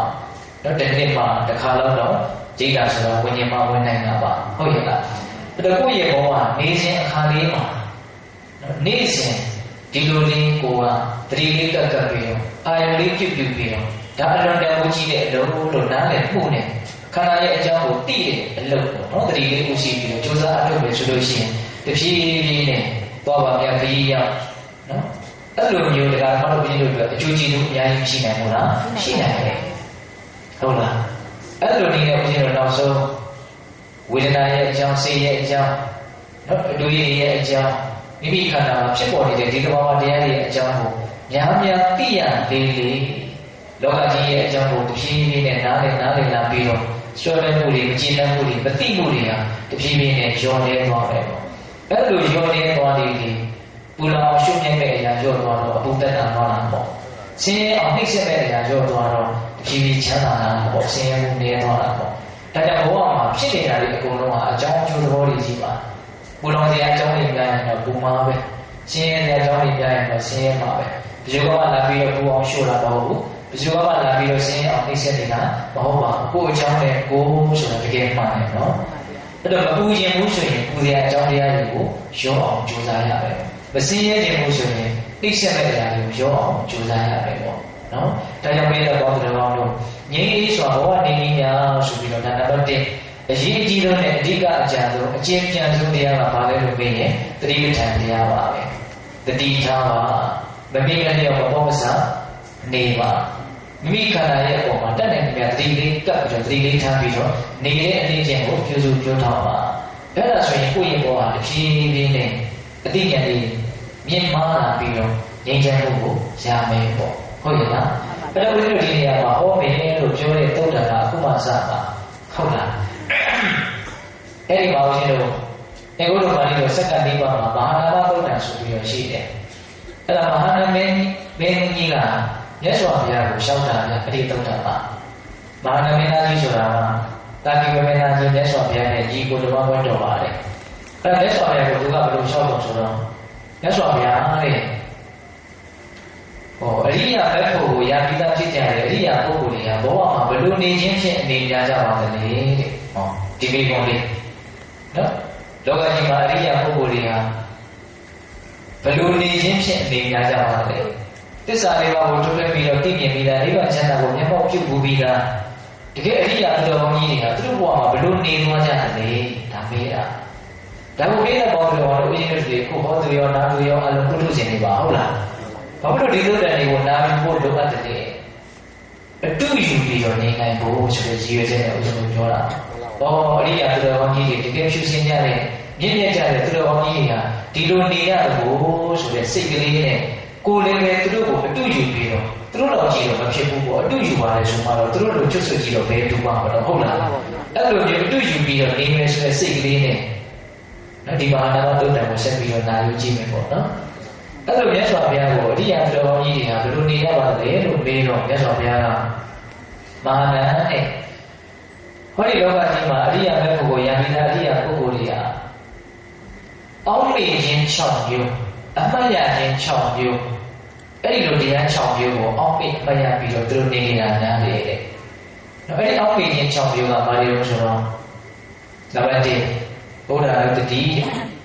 မြတ်စွာဘုရားရဲ့မြတ်စွာဘုရားရဲ့အရေးအသွေးတွေကိုအမှန်မှန်အောက်မေ့ပြီးတော့အမှတ်ရပြီးတော့စဉ်းစားပြီးတော့ရှင်းရှင်းပြီးတော့သူတို့နေကြတာအဲ့ဒါတရားတော်ကိုရင်းလို့လည်းပဲမြတ်စွာဘုရားရဲ့မြတ်စွာဘုရားရဲ့အရေးအသွေးတွေကိုအောက်မေ့ပြီးတော့အမှတ်ရပြီးတော့ရှင်းရှင်းပြီးတော့နေမယ်ဆိုရင်အရိယာသူတော်ကြီးတို့ရဲ့နေနည်းကိုအားကျအတွေ့ယူပြီးတော့လိုက်ပြီးတော့နေတယ်လို့ဆိုနိုင်ပေါ့လားဆိုနိုင်ပါတယ်အဲ့ဒါကနေနေတယ်ဆိုလို့ရှိရင်တရားတော်တော်မှာနေနည်းအတွက်ကနေတတ်ဖို့အတွက်ကတည်ပြီးသားသင်ကြားထားပြီးသားကိုယ်ကောင်းထဲမှာရှိပြီးသားဖြစ်တော့ပါစို့ဣတိပိသောဘဂဝါအရဟံတမန်တဘုရောဆိုတာနော်ကလေးလေးဘဝတွေကစပြီးပါတွေကသင်ပေးလို့ရထားပြီးသားဟုတ်တယ်ပေါ့လားမြတ်စွာဘုရားရဲ့မြတ်စွာဘုရားရဲ့အရေးအသွေးအဲ့ဒီမှာဘယ်နှမျိုးရှိတယ်လို့ဟောတာတော့9မျိုး ဟုတ်လားမှန်ပါပါဒါကမှလို့အရင်ကကိုးကွယ်နေတဲ့ဒီမြတ်စွာဘုရားဟာနံပါတ်1အရဟံလောဘဒေါသမောဟအပူဓာတ်အလုံးတဲ့လုံးဝငြိမ်းတော်မူတယ်လူချင်းစရာနဲ့တွေ့လို့လည်းပဲလောဘမဖြစ်တော့ဘူးမကျေနပ်စရာနဲ့တွေ့လို့လည်းပဲဒေါသမဖြစ်တော့ဘူးဒီသဘောတရားတွေနဲ့ပတ်သက်ပြီးတော့အားလုံးကိုသိပြီးသားမြင်ပြီးသားဖြစ်တဲ့အတွက်ကြောင့်မောဟတရားတွေလုံးဝမရှိတော့ဘူးအဲ့ဒါလိုအလုံးတရားမှာမြင့်မြတ်စင်ကြယ်တော်မူတဲ့အတွက်ကြောင့်အမြင့်မြတ်ဆုံးအစင်ကြယ်ဆုံးဖြစ်တဲ့အတွက်ကြောင့်တတ္တဝါအနန္တတို့ရဲ့ပူဇော်အထူးကိုခံယူနိုင်တယ်အဲ့ဒါအရဟံရဲ့အဓိပ္ပာယ်ဟုတ်လားလောဘဒေါသမောဟကိုလည်းနောက်ကကင်းလို့အမြင့်မြတ်ဆုံးဖြစ်တဲ့အတွက်ကြောင့်တတ္တဝါတွေရဲ့ပူဇော်အထူးကိုခံယူနိုင်တယ်အရဟံရဲ့အဓိပ္ပာယ်က၅မျိုးတော့ရှိပါတယ်ဒါကိုအဓိပ္ပာယ်ဖို့ဆိုတရားကရှိသွားမှာဆိုတော့ဟုတ်လားအဲ့လိုပဲသမ္မာသမ္ဗုဒ္ဓဆိုတာဘာပြောတာလဲနောက်တရားလုံးစုံကိုဘာဟောမဲ့ပြန်မှန်မှန်ကန်ကန်ကိုယ်တော်တိုင်ထွန်းပြီးတော့သိတယ်ဟုတ်လားဟုတ်ပါဘူးဟောရထားတဲ့ဒီပါဠိစာပိုက်ကလေးတွေအဓိပ္ပာယ်လေးတွေနဲ့ကပ်ပြီးတော့နားလည်ရဆိုရင်တော့ပိုကောင်းမှာနော်ဒီဒါကိုတရားတော်မြင်တော့သိသိရလို့ဆိုတာဗောဓိစာလို့တော့အဲ့ဒီပါဠိရဲ့အဓိပ္ပာယ်အနဲ့မြန်မာပြန်လေးပါရအောင်ကျက်တာလို့တော့ပဲပါဠိလေးကြီးရတယ်ဆိုလို့ရှိရင်အဓိပ္ပာယ်ကတချို့ကကောင်းကောင်းမသိကြဘူးပေါ့ဟုတ်လားအဲ့တော့အရဟံဆိုတာဘာပြောတာလဲသမ္မာသမ္ဗုဒ္ဓဆိုတာဘာပြောတာလဲဒါသိဖို့လိုတာပေါ့နော်ဓမ္မတာနဲ့စဉ်းစားနေပဲစဉ်းကျင်နေပဲအောက်မိနိုင်မှာပေါ့ဟုတ်လားပြီးတော့သမ္မာသမ္ဗုဒ္ဓပြီးတော့မှာလို့ဝိဇ္ဇာစရဏတပ္ပနာဝိဇ္ဇာဆိုတာအတိစရဏဆိုတာအကျင့်သိတယ်လို့ကျင့်ပြီးတော့ကျင့်တယ်လို့သိရင်တာမအပြင်ပြောရမယ်ဆိုတော့သို့မဟုတ်ပြည့်စုံတော့ပြောရမယ်ဆိုရင်တော့အတိရောအကျင့်ရောပြည့်စုံတော်မူတဲ့မြတ်စွာဘုရားမှန်ပါပါဟုတ်လားမှန်ပါနောက်သူရတာရှိဘုရားတို့ဤလူကြွလာတော်မူခြင်းကောင်းတော်မူသောသူကရဲ့အိဗေကအလုံးများပါလေ။စကားကြောင့်လူနေတော်ဒီနှခုံးကိုပဲမလေးကုန်းကိုပဲတော့အကျိုးရှိရနှခုံးကိုသာနဲ့ဆိုတော်မူတဲ့သောမြတ်စွာဘုရား။နော်။ဘယ်ပြင်ရှိပြတင့်တယ်သောအမူအရာဖြင့်ကောင်းစွာကြွသွားတော်မူခြင်းရှိတော်မူသောမြတ်စွာဘုရား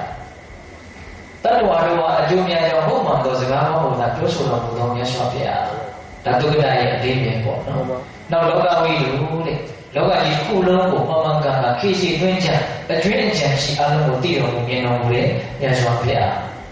အနုတ္တရပုရိသဓမ္မတာရကြီးတတ္တဝါတွေကိုယဉ်ကျေးအောင်အသိဉာဏ်ရှိသွားအောင်လိမ္မာအောင်ဆုံးမတဲ့နေရာမှာအတုမရှိအမျက်ဆုံးဖြစ်တော်မူတဲ့တဆူလီသောမြတ်စွာဘုရားဟုတ်လားနောက်ပြီးတော့ဗါလဲတတ္တဒေဝမနုဿတလူငယ်တွေမှာတတ္တဝါတို့ရဲ့တဆူလီသောစေရာရှိသောခေါင်းဆောင်ဖြစ်တော်မူသောမြတ်စွာဘုရားဗုဒ္ဓဆိုတာကျတော့သစ္စာလေးပါးကိုကိုယ်တိုင်သိပြီးတော့တတ္တဝါတွေကိုလည်းသိအောင်ဟောဖို့ညွှန်ပြဆိုဆုံးမတော်မူတဲ့မြတ်စွာဘုရားဘဂဝါဆိုတာကျတော့ဘုန်းတော်နဲ့အကန္တနာနဲ့ဉာဏ်တော်နဲ့တဘုတော်နဲ့ပြည့်စုံတော်မူသောမြတ်စွာဘုရားတနည်းအားဖြင့်ကိရိတာတိဟုသောအမြင့်အကြီးကိုလုံးဝထွေးအံ့တော်မူပြီးတော့မြတ်စွာဘုရားအစရှိတဲ့ဖြင့်မြတ်စွာဘုရားရဲ့ဂုဏ်အကြီးအသွေးဒါတွေကိုစဉ်းစားဆင်ခြင်အောင်မေးပြီးတော့နေမယ်ဆိုလို့ရှိရင်ဒါရိယသူတော်ကောင်းကြီးရဲ့နေနည်းကိုအားကျအတူယူပြီးတော့နေတယ်လို့ဆိုနိုင်ဘူးလားဆိုနိုင်ပါတယ်ဆိုနိုင်တယ်အဲ့တော့မြတ်စွာဘုရားကဘလို့ဟောတာလို့ဆိုတော့အဲ့ဒါလို့တဲ့မြတ်စွာဘုရားရဲ့ဂုဏ်အကြီးသွေးကိုသာစဉ်းစားပြီးတော့နေမယ်ဆိုရင်တဲ့အဲ့ဒီလိုစဉ်းစားအောင်မေးဆင်ခြင်နေတဲ့အချိန်မှာအဲ့ဒီပုဂ္ဂိုလ်ရဲ့တဏ္ဍာမှာယာဘဖြင့်ထကြွကောင်းခြင်းလည်းမရှိဘူးဒေါသဖြင့်ထကြွကောင်းခြင်းလည်းမရှိဘူးမောဟဖြင့်ထကြွကောင်းခြင်းလည်းမရှိဘူးဒါကြောင့်အဲ့ဒီပုဂ္ဂိုလ်ရဲ့စိတ်ဓာတ်ဟာအလုံးဝဖြောင်းမှတ်တယ်တဲ့မြတ်စွာဘုရားကအဲ့လိုဖြောင်းမှတ်ပြီးတော့နေတဲ့အတွက်ကြောင့်အဲ့ဒီပုဂ္ဂိုလ်မှာဝမ်းမြောက်မှုဆိုတာရတယ်ဒီဟာကိုစဉ်းစားတဲ့အတွက်ကြောင့်ပဲဒါကအလွန်လေးတဲ့အမှန်တရားကြောင့်မဟုတ်လို့သူကဒါကိုစဉ်းစားလိုက်ဝမ်းမြောက်မှုဆိုတာတေချာဖို့ရတယ်လက်တွေ့စမ်းကြည့်လို့ရတယ်ပေါ့ဟုတ်လားအဲ့တော့ဝမ်းမြောက်မှုဆိုတာရရင်နှစ်သက်မှုပီတိဆိုတာဖြစ်တယ်နှစ်သက်မှုပီတိဖြစ်လို့ရှိရင်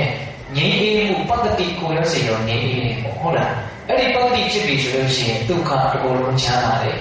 ချမ်းသာပြီဆိုလို့ရှိရင်တမာတိစိတ်ဟာတည်ငြိမ်မှုရှိတယ်ဟုတ်လား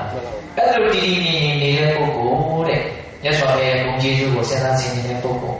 အဲ့ဒါမြတ်စွာဘုရားကဘယ်တော့ထိချီးမွမ်းပြီးတော့ဟောတာလို့ဆိုလို့ရှိရင်ဝိတ္တမကထာယပဇာယမငြိမ်သက်ကြတဲ့တတ္တဝါတွေကြားထဲမှာတမတ်ပတ်တော်ငြိမ်သက်တည်ဖြစ်ဝိရတိနေသောပုဂ္ဂိုလ်ရဲ့အရင်အဲ့ဒီပုဂ္ဂိုလ်ကိုစတိဆိုရတယ်တဲ့နော်အဲ့လိုဘုရားရဲ့ဘုံတော်ဘုရားရဲ့အည်သူလေးကိုစဉ်းစားဆင်ခြင်အောက်မေ့ပြီးတော့နေတဲ့ပုဂ္ဂိုလ်ဟာမငြိမ်သက်တဲ့လူတွေကြားထဲမှာမ ညီညီတက်တက်နေနေတဲ့လူလို့ဆိုရမယ်တဲ့ဟုတ်လားပြီးတော့ပြောတာတော့တပ်ပြပိစာယပဇာယအပြပိစောဝိရတိတဲ့အလုံးသဘောကျတယ်ပြန်လားနော်တပ်ပြပိစာယ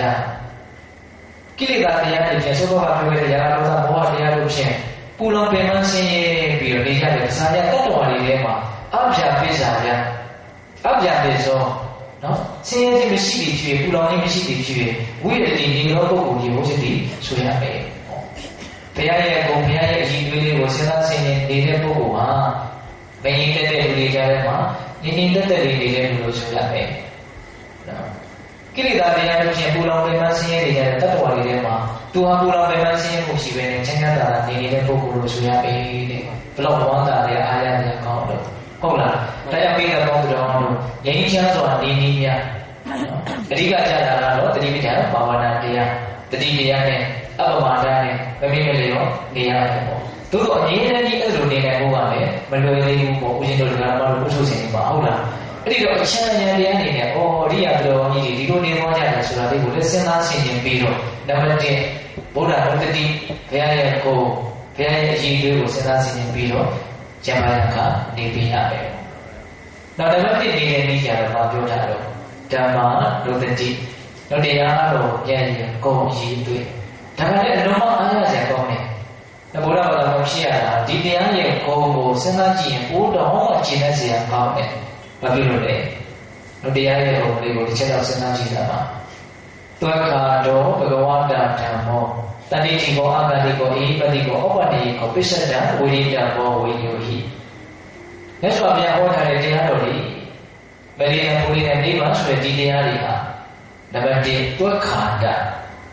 သွက်ခါတာဆိုတာသူ့အခါတာသူ့ဆိုတာကောင်းဆိုတာအခါတာဆိုတာဟောတာကောင်းစွာဟောတာတဲ့တရားတွေဒီနေ့မှာကောင်းစွာဟောတယ်ဆိုတာဘာအဓိပ္ပာယ်လဲဟောထားတဲ့အတိုင်းအမှန်နဲ့အကျိုးရှိမယ်ဆိုရင်တကယ်ကိုအကျိုးရှိမယ်ဒါကောင်းစွာဟောထားတဲ့တရားဆိုတာရဲ့အဓိပ္ပာယ်အချင်းချုပ်ပဲအကျိုးရှိမယ်လို့ပြောထားတဲ့စကားတွေတကယ်ကိုအကျိုးရှိမယ်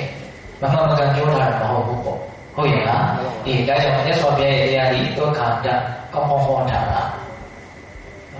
ပြီးတော့လည်းဘုရားတန်လေးကြီးကကိုယ်တိုင်သိနိုင်တယ်အလေးမခံရဘူးတကယ်ကြိုးစားအထောက်ကြည့်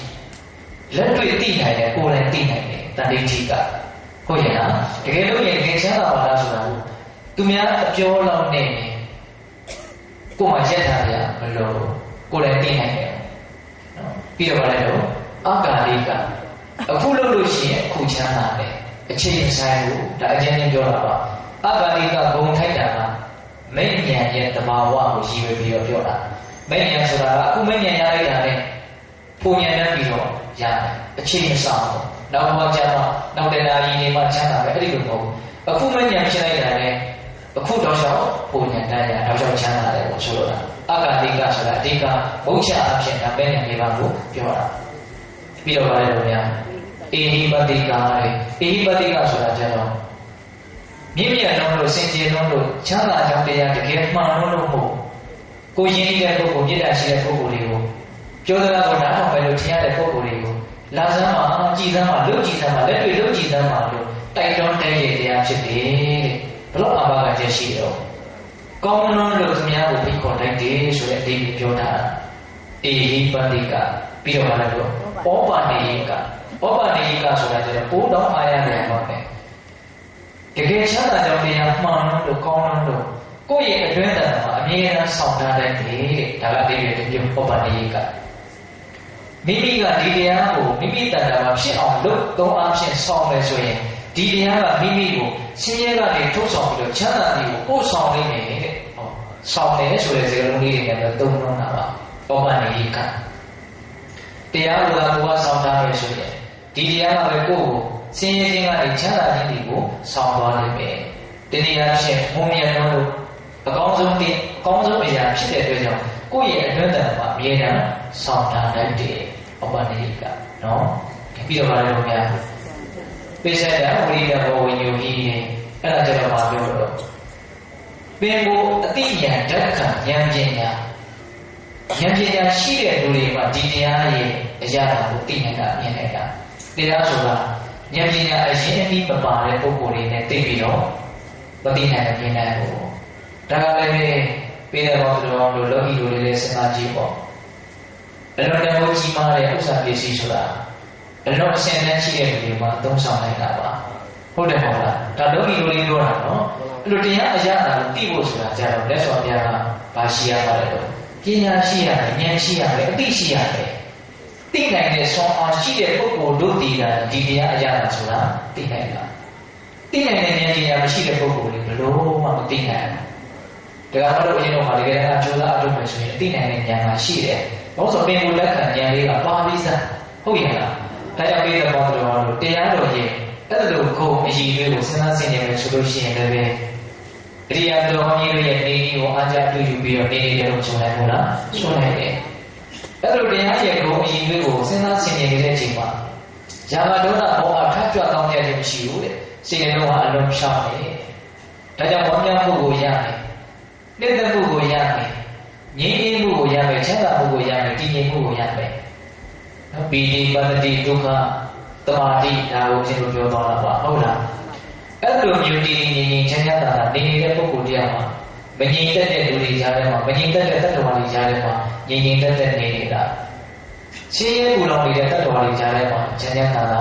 နေနေတာတဲ့ပြည့်စုံပြတာတရားပရိယနေနေကဘာလဲလို့များတရားတော်ရဲ့ဂုဏ်အကြီးတွေကိုစဉ်းစားဆင်ခြင်ပြီးလို့နေရသုံးနည်းရှိသွားပြီနော်အဓိကအကြဆုံးနည်းကပฏิပဋ္ဌာန်ဘာဝနာဖြစ်နေတဲ့နည်းဟုတ်လားနောက်ကျွန်တော်ဆက်ပြီးတော့ပြောတာကအခုဘုရားနုတ္တိဓမ္မနုတ္တိဓမ္မရှိပြီနောက်တတိယကျတော့သံဃာနုတ္တိဒီနေ့မှာသံဃာတော်ရှင်မြတ်တို့ရဲ့ဂုဏ်ကိုအာရုံပြုတယ်ဆိုတာကသံဃာဆိုတာကသကုလိသံဃာဗုဒ္ဓသံဃာလို့မျိုးရှိတာကိုဟုတ်လားတော့ဒီလောက်သမာဓိပညာနဲ့ပြည့်စုံရတဲ့သကုလိသံဃာတော်များကြီးနောက်ဆုံးဖြူရှင်တော်မူကြတဲ့တန်ရှင်းတော်မူကြတဲ့ပြည့်ပြည့်တော်မူကြတဲ့မလေးရံဘူလေးရံကိုယာမိတာဖြစ်ကြတယ်ဟုတ်လားအရိယာပုဂ္ဂိုလ်ရှေးရောလို့ပြောတဲ့လူအတိများထားတယ်ပရမတ္ထတန်ခါဟုတ်လားအဲ့ဒီလိုတန်ခါလို့ရှင်မြတ်တို့ရဲ့ဂုဏ်အည်တွေကိုအာရုံပြုပြီးတော့ဆင်ခြင်ရမယ်ပေါ့တန်ခါဘုံတော်ကိုပါလို့လည်းရတယ်ဟုတ်လားနောက်သုပတိပါဏကောင်းကောင်းကျင့်တယ်တဲ့ဥဇုပတိပါဏဖြောင်းဖြောင်းမှတ်မှတ်ကျင့်တယ်ရိုးရိုးသားသားကျင့်တယ်နော်ပြီးတော့ညာရဲ့ပရိပါဏမဲ့ဉာဏ်ပုံဉာဏ်ရဖို့အတွက်ရည်ရွယ်ထားပြီးတော့ကျင့်တယ်သာဝိစိတ်ပရိပါဏအယုသေးခံယူခြင်းနဲ့ထိုက်တန်အောင်ကျင့်တယ်တဲ့ဒီလေးပါးကိုအရင်တို့အကြောင်းပုံလေးပါလို့ဆိုပါတယ်ဒီလေးပါးကိုလေးပါအကြောင်းပုံလေးပါအဲ့ဒီအကြောင်းပုံလေးပါနဲ့ပြည့်စုံလို့ရှိရင်အဲ့ဒီပုဂ္ဂိုလ်ဟာအရိယာဖြစ်နိုင်တယ်ပေါ့အကြောင်းပုံလေးပါနဲ့ပြည့်စုံရင်အရိယာဖြစ်တယ်မဲ့ဉာဏ်ပုံဉာဏ်ကိုရမယ်ပေါ့အဲ့လိုမဲ့ဉာဏ်ပုံဉာဏ်ကိုရသွားပြီဆိုရင်တော့အဲ့ဒီပုဂ္ဂိုလ်ဟာအရိယာဖြစ်သွားပြီပေါ့နော်ဒီတဲ့ပါဠိလေးရွတ်ကြည့်နော်တာပိစိပတိပါတော့ဘဂဝါတော်သာဝကသံဘောဟုတ်လားပြရပါလို့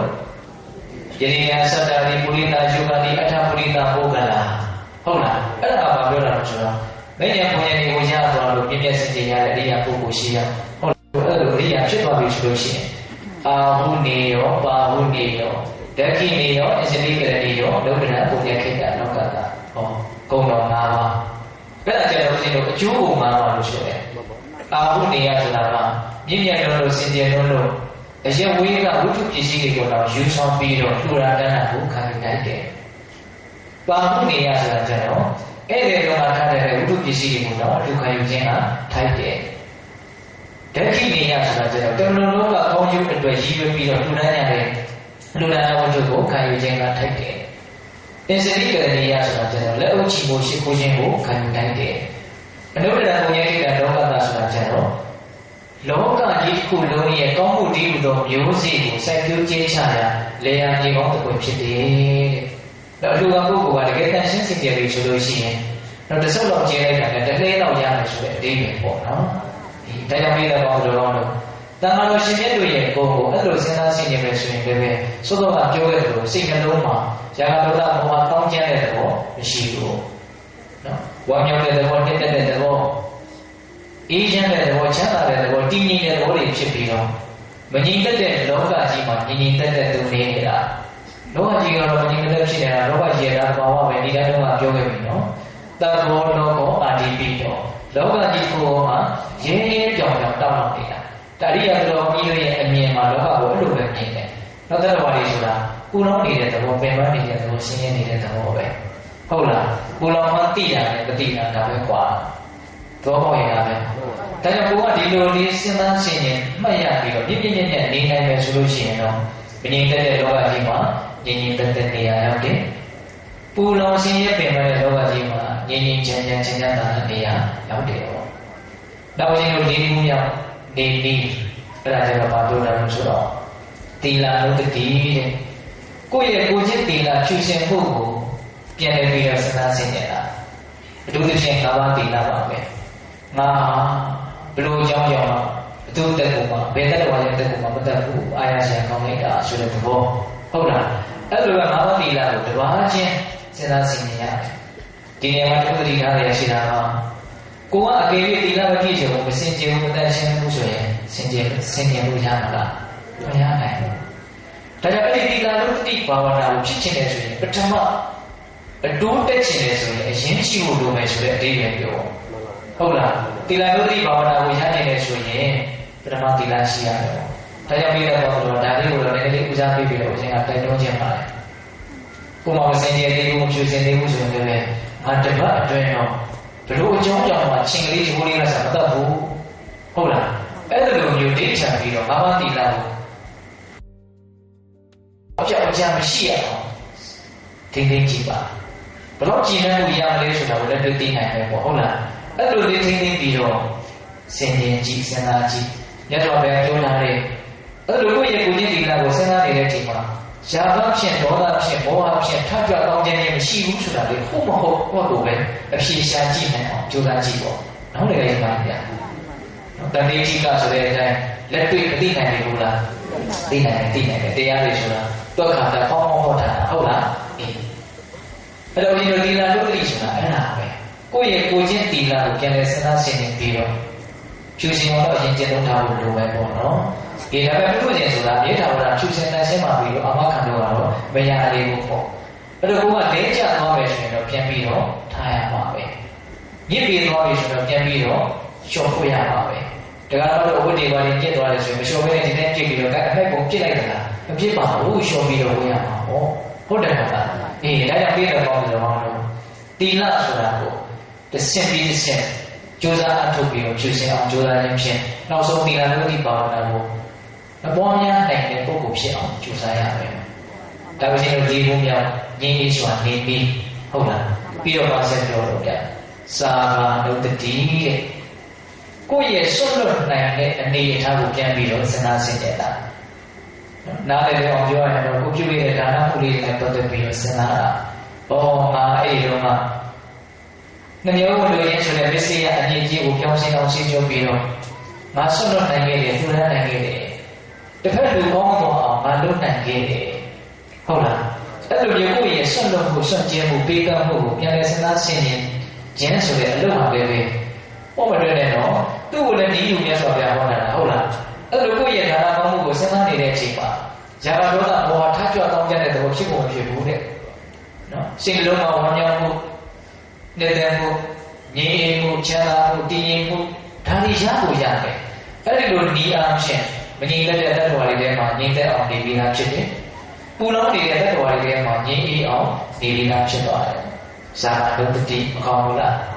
ကောင်းတယ်တော့ဒါကြတော့ဘေးကတော့ဒီလိုအောင်လို့ကိုယ်တိုင်းလာနေတဲ့ကိုလူတိုင်းမှာကြိုးစားလို့မရဘူးလားရပါဘူးလားဟောအစွန်လေးတစ်စုံတော့လူတိုင်းလောင်းဘူးသားလူဘူးကြီးသားဟုတ်လားဒါကြောင့်ဘေးကတော့ဒီလိုအောင်လို့ကိုယ့်ရဲ့ဆွတ်လွတ်မှုဆိုတာကိုလည်းပဲစဉ်းစားဆင်ခြင်ပေးဖို့လိုပါတယ်နောက်ရင်တို့6ခုမြောက်ဒီတော့ကြာရ6ခုမြောက်နောက်ဆုံးနေနေကြတော့ပြောတာတော့ဆိုတော့ဒေဝတာနုတ္တိတဲ့ဒေဝတာနုတ္တိဆိုတာကျွန်တော်နည်းနည်းလေးဦးဇင်းတို့ပြောဖို့လိုလာတယ်ပေါ့သူကပြောတာတော့ဆိုတော့ဘယ်လိုဆင်ခြင်ရတာလဲဆိုတော့နတ်ပြည်မှာရောက်နေကြတဲ့နတ်တွေသူတို့ဟာအကြောင်းပဲနတ်ပြည်မြမပြည်ကိုရောက်သွားတာမဟုတ်နတ်ပြည်ကိုရောက်เสียအကြောင်းရှိလို့သူတို့ရောက်သွားတာလောကကြီးကအကြောင်းကျိုးလောကကြီးကိုဖြစ်ခြင်းနဲ့ဖြစ်တဲ့လောကကြီးမဟုတ်ဘူးကိုမဖြစ်ခြင်းနဲ့ဖြစ်တဲ့လောကကြီးမဟုတ်ဖြစ်เสียရှိရင်ဘယ်သူမှတားမရဘူးဖြစ်မှာဖြစ်เสียမရှိရင်ဘယ်သူမှဖန်တီးလို့မရဘူးမဖြစ်ဘူးဒါသဘာဝပဲဒီလမ်းကြောင်းနဲ့တွားနေတာပေါ့အဲ့တော့လက်တွေဂျမာတွေဖြစ်နေတယ်ဆိုတာလည်းပဲအကြောင်းပဲဖြစ်တာပေါ့အကြောင်းရှိတယ်အဲ့ဒီအကြောင်းမှာဘာလို့ဆိုတော့ဘ Tada tila tuda sara pinya. Oh, ujian dia juga ada pada lono. Ada. Tada tila tuda sara pinya sudah dia ngayu silu terus dan sejarah zaman sejarah. Tada tila tuda sara pinya sudah balik sudah berada di pembuat kimia pula. Tada dia sudah jadi tuma ya jitu yang kaya jogo yongkina. Tila sudah kucing tila susena. Tuda sudah besok yang mana dia di tengah beliau.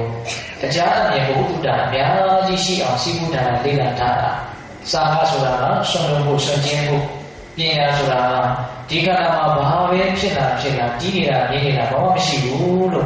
Sudah ada bawa dia yang cicip tinggal ada bawa dia biara. Hola, ada beda bawa tada tila tuda sama dia. Dia mengambil jam dia di Malaysia dan di Malaysia cicara. Dah lama ni,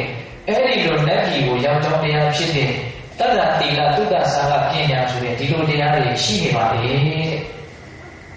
Kau yang kau yang buku nanti buku tadi yang macam bilo senang sini lah. Kau yang dia bilo cuci tu kanan dia ada buku ni. Terus mama ini jom dia sini lah. Mama ini jom dia sini lo senang lah. Dah ada kita kau tu. Kau mata dah tila tu dah salah kian sudah. Ini dia yang bersih ni, senang lu yang mana? Yang. Tapi nasi boleh beri thang boleh beno. Tapi kalau dia tu, kaya mau disah boleh beno. Nanti lah tu cuci orang tinggi boleh beno. Tu dah tu miaya orang sibuk boleh beno. Sama sudah boleh be. Pada waktu tu miaya orang jual saya be. Dia sudah dia boleh be. Sinci orang, dia orang adu jaya be. Jadi dah tila tu dah salah dia ni miaya lah dia. Oh, mama, kau jual yang tu, elok kau ni jauh dia di sini. Dah sini tu, elok dia mak kau amsi sini. Ada dosa sini ni di bawah. Nanti bayar ni di jauh dia di sini terus nanti jalan.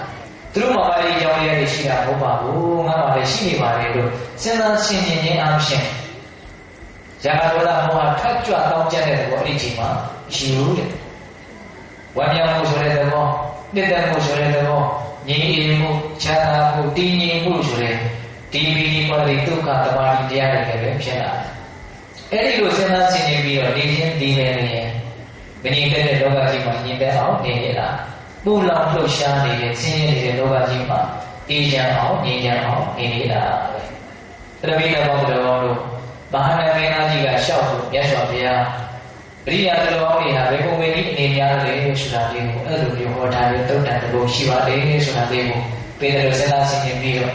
Beri yang terlalu ni, tahu, terlalu biar aja tu juga option. Bibi boleh beri time machine, kau boleh pulang ya. Tadi kata biar, enam wih dia boleh, sunai mah. Dia yang tengah dia putih kita.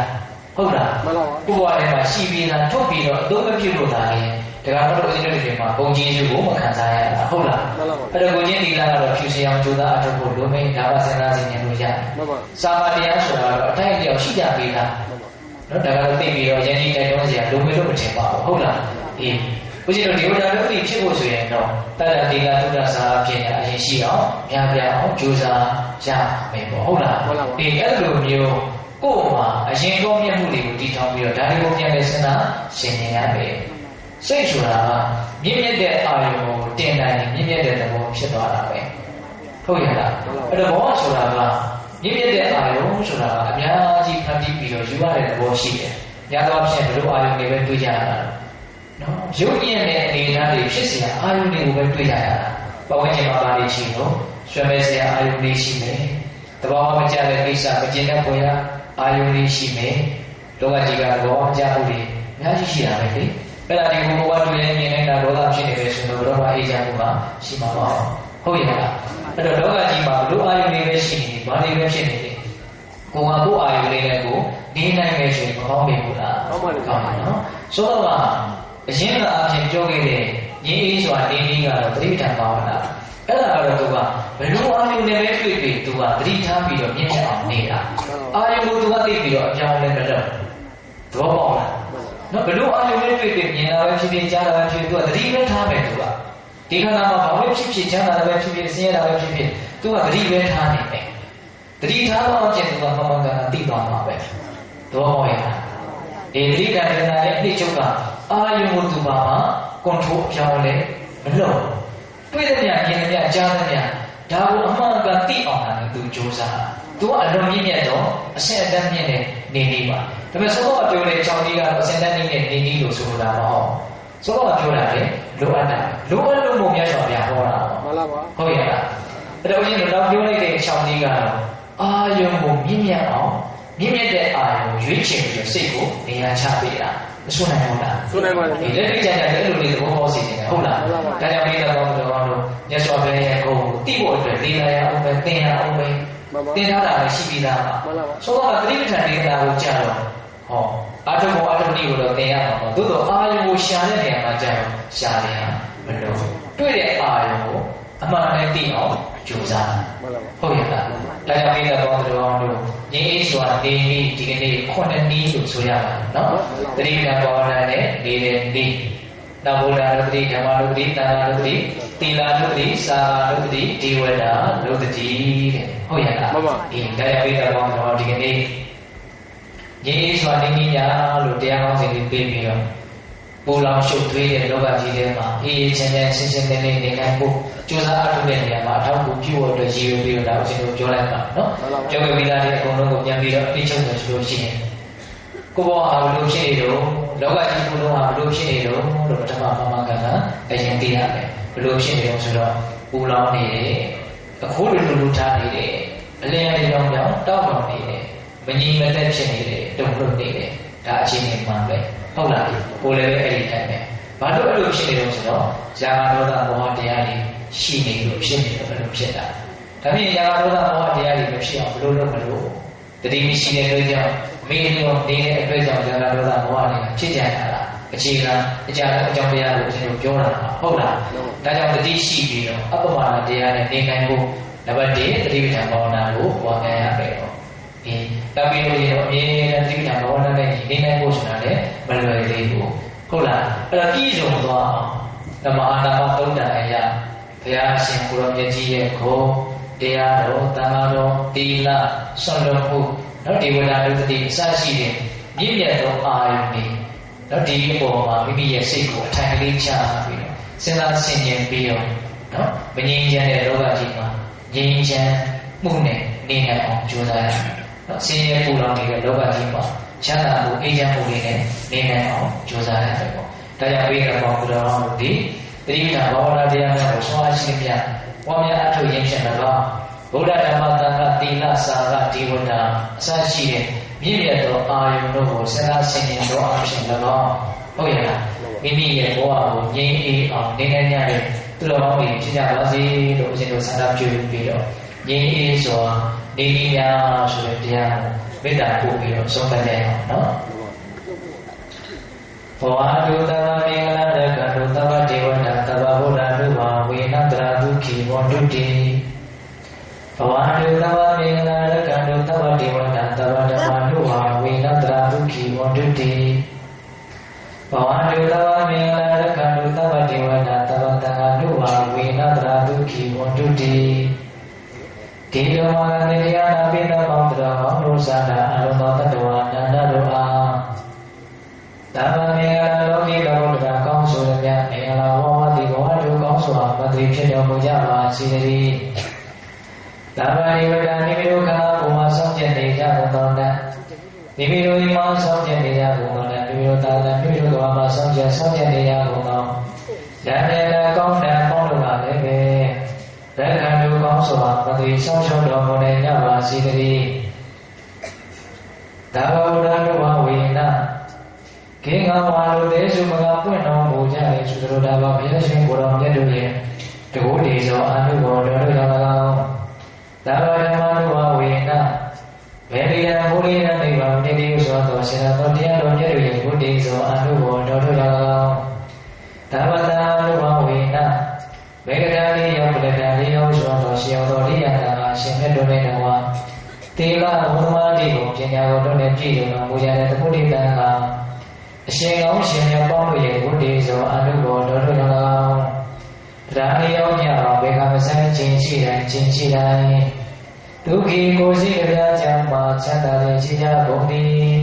ဘဝတို့ကောင်းစွာမသွေဖြစ်တော်မူကြပါစေတည်း